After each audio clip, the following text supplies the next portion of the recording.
So, I've been learning how to use the Brookfield CT3 texture analyzer, and figured I'd do a quick demo and commentary on it. The first thing we ran into were some physical limits regarding the hardware.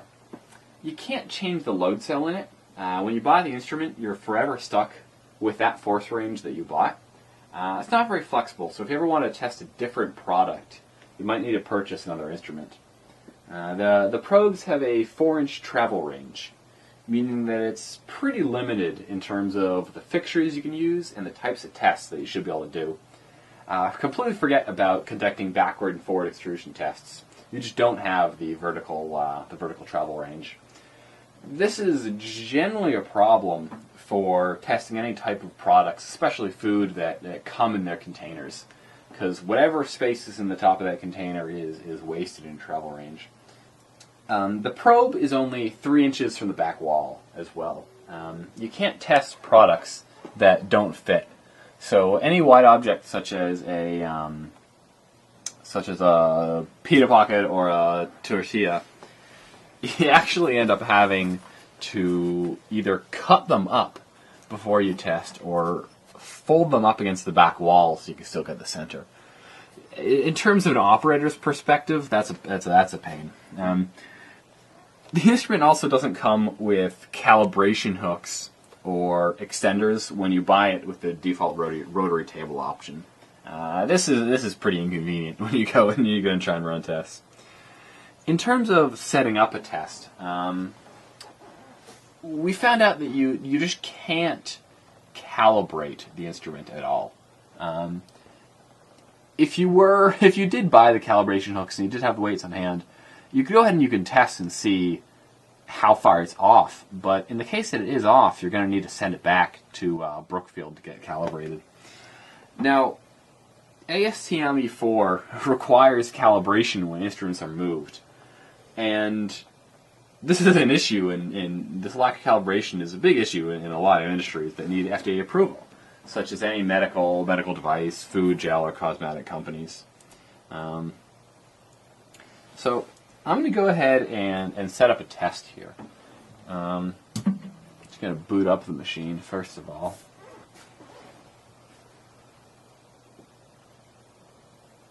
So it likes to do this little auto adjust to bring it back to the top when it's booted up and reset, and after every test it kind of gets annoying after a while.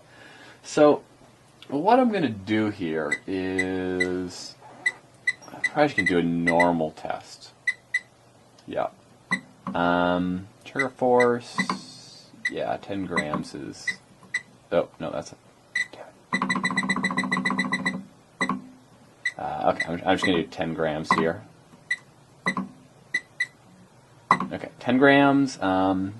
Deformation, it's actually kind of funny because the machine allows you to set a deformation up to 999, but anything above 101, which happens to be the distance the machine can travel, is ignored, and it uses the last test settings instead.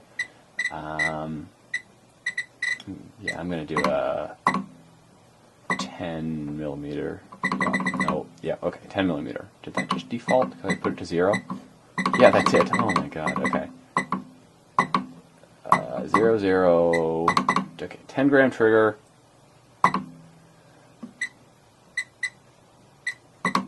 0, 0. Ah, fuck, is that 10?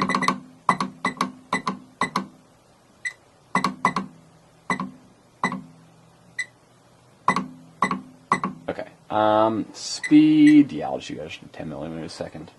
So I'm just going to use these little balls I've got sitting around, just little foam globes, if I can get them. Okay, let me go ahead and start the test. And yes, I've got the probe attached. Does a little auto fix it likes to do every time. Also, it's a little loud.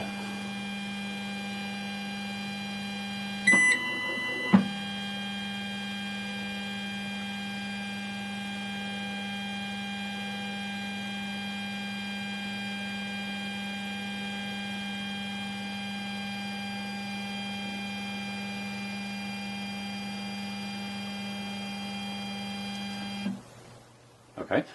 So, final load 155. Oh, remember to write down your test settings before you run a test. It doesn't like telling you those. Okay, so but that just took too long to go up and down. That's just a waste of my time. So I'm gonna change that. Normal. Oh wait, hold on. No, that's 10. Yep. Okay. So of course the actual speed at which the pre and post speed, here we go, aren't actually in the same window. Instead, yeah. Nope. Okay. Yeah. Okay. So nope.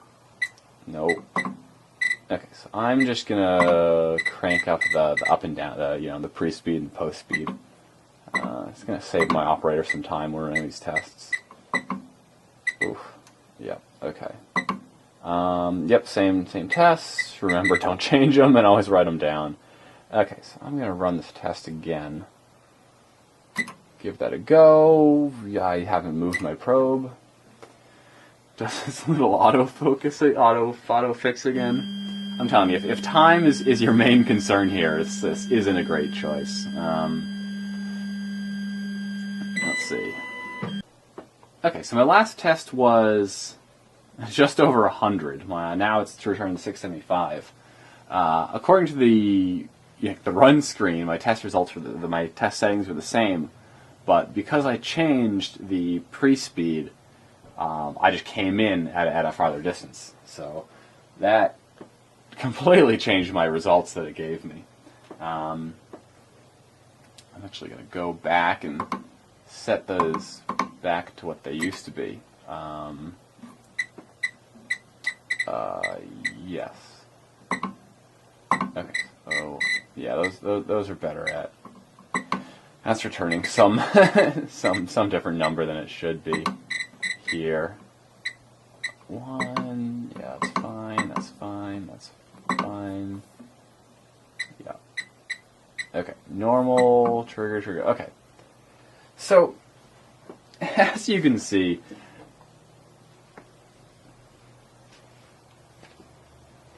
and I'm just going to run this test one more time just to see what it spits out. Yes, the probe's attached. Yes, it's going to go ahead and auto-zero itself. Okay, let's see what we get this time.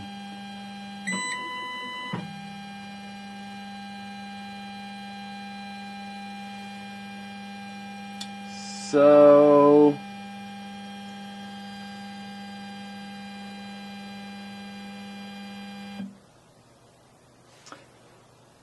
that's not supposed to be. So I wouldn't... let me do that again. That's not good. Is it... oh, there we go.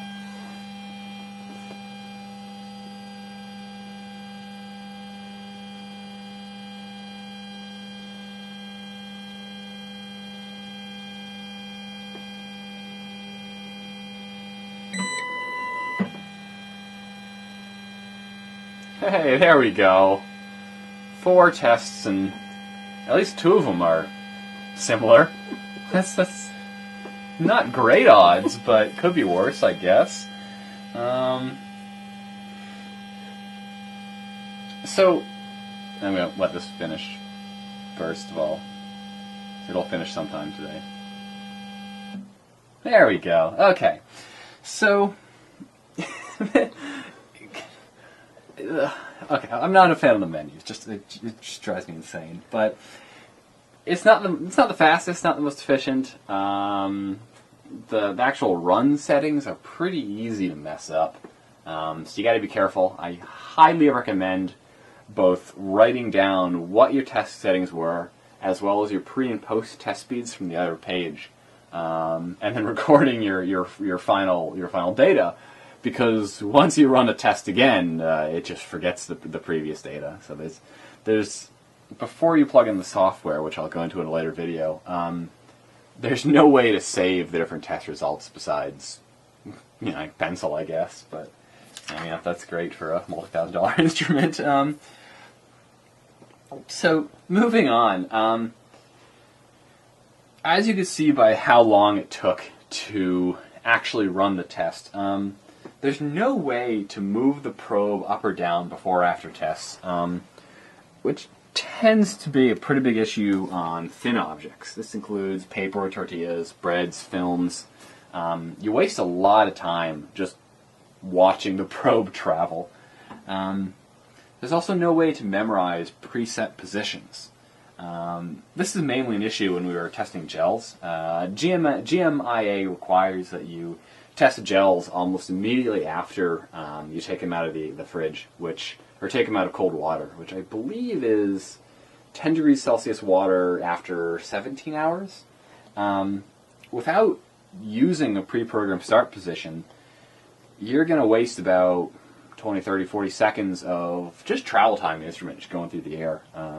Your gel's going to warm up and you're going to get some lower forces. But in addition, we noticed that the instrument's also pretty bad, or by bad I mean it can't do it, maintaining a target force. This is mainly an issue for adhesives, where you gotta maintain a bond or form a bond with the product, and it actually is to the point where this disqualifies the instrument for use in both like the adhesives and medical adhesive industries. So, in summary, this is the Brookfield CT3 is a pretty low-end texture analyzer. You can't store positions, which tends to be a huge issue for testing items like gels and anything in a container. You can't maintain a target force, which makes it pretty much useless for anybody dealing with adhesives, medical adhesives. The small travel range, being 4 inches, and the distance between the probe and the back wall being 3, really limits the type and size of objects you can actually put in and test in the machine. Not being able to change the load cell in the instrument really limits the flexibility you have. You know, if you buy an instrument to test one thing and you don't mind waiting a while to do so, but if you ever wanted to use it for anything else, you better hope it fits in the same range of calibration or weights. One of the biggest issues we found was, this is in our own testing, is that there's no great sense of self-calibration. You can't calibrate the instrument yourself. If you need to calibrate it, the only people to do it is sending it back to Brookfield. This is an issue for medical device, food, gel, cosmetic, and a couple other industries that standards actually require the instruments being calibrated before tests and after being moved. So, in all, I would have to advise not using this instrument in any FDA-supervised industry. The Brookfield CT3 is the definition of a low-budget texture analyzer. Compared to its competitors, it's half the price, but barely a tenth of the value in terms of flexibility, functionality, and for the most part in time, it has trouble meeting basic standards. So that's my review. I hope you watch the next one. I'm going to be taking a look at the software of the Brookfield CT3.